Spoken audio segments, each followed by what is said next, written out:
कहानी की शुरुआत एक ठंडी और दम घोटू खामोशी से होती है। अंतरिक्ष यान एलिजियम के एक अंधेरे चेंबर में एक मशीन धीरे से गुनजती है और कॉर्पोरल बावर की हाइपर स्लीप पॉड खुल जाती है।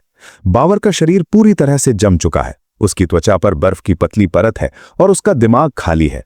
इसे हाइपर स्लीप सिंड्रोम कहते हैं। जब आप सालों की नींद के बाद जागते हैं तो आपको अपना नाम तक याद नहीं रहता। बावर लड़खड़ाते हुए पॉड से बाहर गिरता है। उसे याद नहीं कि वो इस विशाल जहाज पर क्यों है, उसका मिशन क्या है या पृथ्वी का क्या हुआ। वो अंधेरे में हाथ पांव मारता है और उसे एक और पॉड मिलती है जिसमें लेफ्टिनेंट पेटन सो रहा है। बावर किसी तरह उसे भी जगाता है। दोनों एक ऐसी स्थिति में हैं जहां जहाज की पावर जा चुकी है। इमरजेंसी लाइट्स लाल रंग में चमक रही हैं और बाहर का दरवाजा लॉक है। पेटन, जो बावर से सीनियर है, उसे शांत रहने को कहता है, लेकिन बावर को घबराहट यानी पैनिक होने लगती है।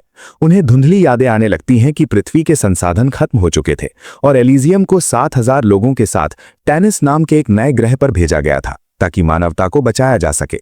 लेकिन अब यहाँ कोई नहीं है, कोई क्रू मेंबर नहीं, कोई आवाज नहीं, बस मशीनरी के टूटने की आवाजें।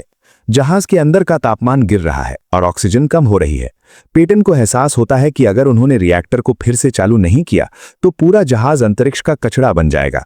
चूंकि दरवाजा जाम है, बावर वेंटिलेशन शाफ्ट यानी हवा की नलियों के संकरे रास्ते से बाहर निकलने का फैसला करता है।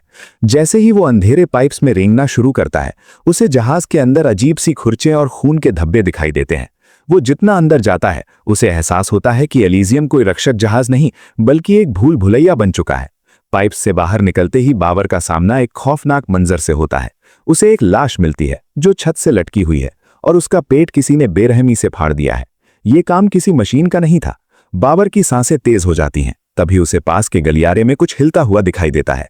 वो छिप जाता है और देखता है कि एक अजीब सा जीव, जो दिखने में थोड़ा इंसान जैसा है पर उसकी त्वचा पीली है और दांत आरी जैसे नुकीले हैं, एक दूसरे क्रू मेंबर का पीछा कर रहा है। बावर बेबस होकर देखता है कि वो जीव उस इंसान को जिंदा दबोच लेता है और उसके गले को फाड़ देता है। बावर को समझ आ जाता है कि वो इस जहाज पर अकेला नहीं है, यहाँ शिकारी घूम रहे हैं। वो भागने की कोशिश करता है, लेकिन तभी उसकी मुलाकात नाडिया नाम की एक महिला से होती है जो जहाज की जेनेटिसिस्ट है। वो बावर पर हमला कर देती है क्योंकि उसे लगता है कि बावर भी उन्हीं राक्षसों में से एक है। नाडिया उसे यकीन दिलाता है कि वो क्रू का हिस्सा है।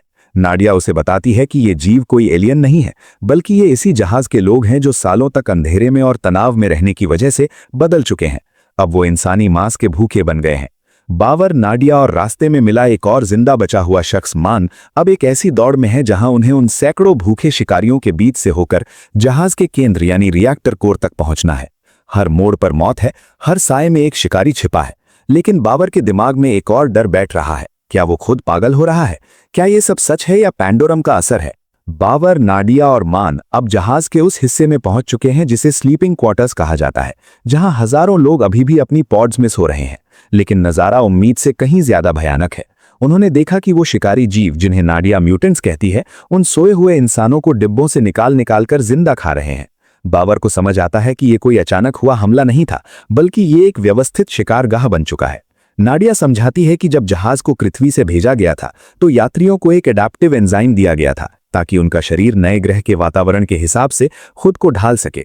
लेकिन जब जहाज का मिशन फेल हो गया और लोग सालों तक अंधेरे और तनाव में रहे, तो उस दवा ने उनके शरीर को किसी रक्षक के बजाय एक खूंखार शिकारी के रूप में बदल दिया। जैसे जैसे वो रिएक्टर की ओर बढ़ते हैं, उन्हें जहाज के कचरे वाले हिस्से यानी रिफ्यूज एरिया से गुजरना पड़ता है। यहाँ की दीवारों पर खून से अजीबोगरीब निशान बने हैं। मान, जो अपनी भाषा में कुछ बुड़बुड़ाता रहता है, उन्हें एक ऐसी जगह ले जाता है जहां उसने अपना ठिकाना बनाया हुआ था। वहां बावर को पुरानी रिकॉर्डिंग्स मिलती हैं जिनसे पता चलता है कि मिशन की शुरुआत में ही सब कुछ तबाह होना शुरू हो गया था।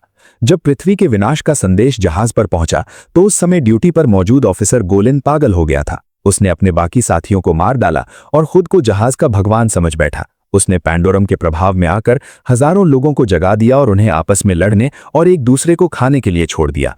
यही वो शुरुआत थी जिसने इंसानों को इन जानवरों में बदल दिया।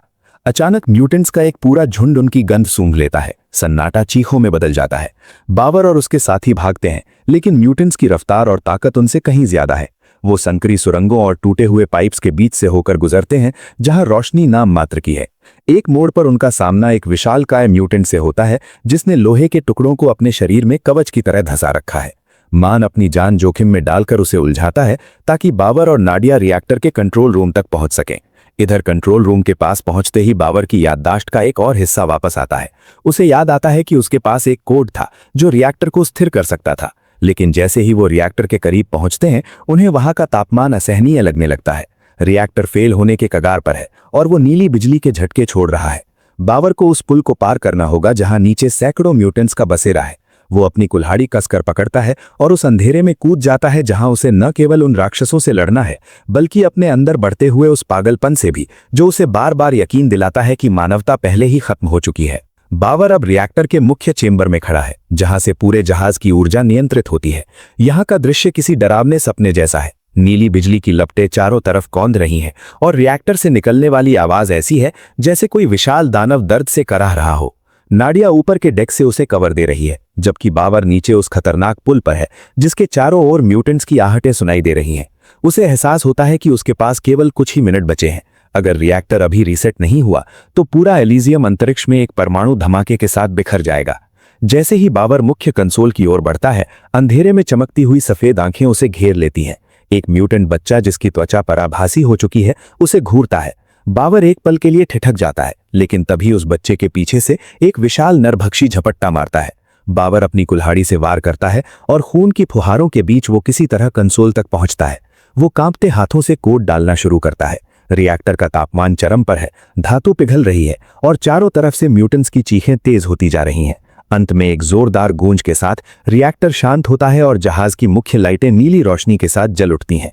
पूरी बिजली वापस आने से म्यूटेंट्स घबराकर पीछे हटने लगते हैं क्योंकि वो सालों से केवल अंधेरे के आदी थे, लेकिन असली झटका अभी बाकी था। रोशनी आने के बाद जब बाबर ऊपर की खिड़की से बाहर देखता है तो उसे कुछ ऐसा दिखाई देता है जो उसकी रूह कंपा देता है। वो पेटन को रेडियो पर चिल्लाकर बताता है कि उन्हें अब तक जो लग रहा था वो गलत है। खिड़की के बाहर तारे नहीं हैं, वहां केवल गहरा काला पानी है। उन्हें पता चलता है कि एलिजियम अंतरिक्ष में नहीं भटक रहा बल्कि वो सैकड़ों सालों से टैनिस ग्रह के गहरे समुद्र के नीचे बैठा हुआ है। मिशन ने अपना लक्ष्य पूरा कर लिया था और जहाज खुद ब खुद लैंड हो गया था, लेकिन किसी को पता ही नहीं चला क्योंकि सब या तो सो रहे थे या पागल होकर एक दूसरे को खा रहे थे। इधर ब्रिज पर बैठा पेटन जो बाबर की मदद कर रहा था खुद भी पांडुरम का शिकार हो चुका है। उसे मतिभ्रम होने लगते हैं। उसे अपने सामने अपना ही एक युवा अवतार दिखाई देता है जो असल में ऑफिसर गोलिन है, वही शख्स जिसने इस तबाही की शुरुआत की थी। पेटन को धीरे धीरे याद आता है कि वो खुद ही गोलिन है।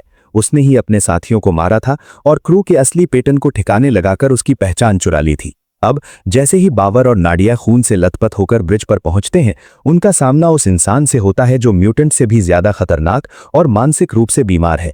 गोलिन ने अब तय कर लिया है कि वो इस जहाज को कभी समुद्र से बाहर नहीं निकलने देगा, भले ही इसके लिए उसे बचे हुए आखिरी इंसानों को भी खत्म करना पड़े। ब्रिज का दरवाजा खुलते ही बाबर और नाडिया अंदर घुसते हैं, लेकिन वहां का नजारा किसी युद्ध के मैदान जैसा है। पेटन जो अब पूरी तरह से ऑफिसर गोलिन के पागलपन में डूब चुका है, एक टूटे हुए शीशे के पास खड़ा है। बाबर उसे रिएक्टर के ठीक होने की खबर देता है और बताता है कि वो टैनिस ग्रह पर पहुंच चुके हैं, लेकिन गोलिन के चेहरे पर कोई खुशी नहीं है।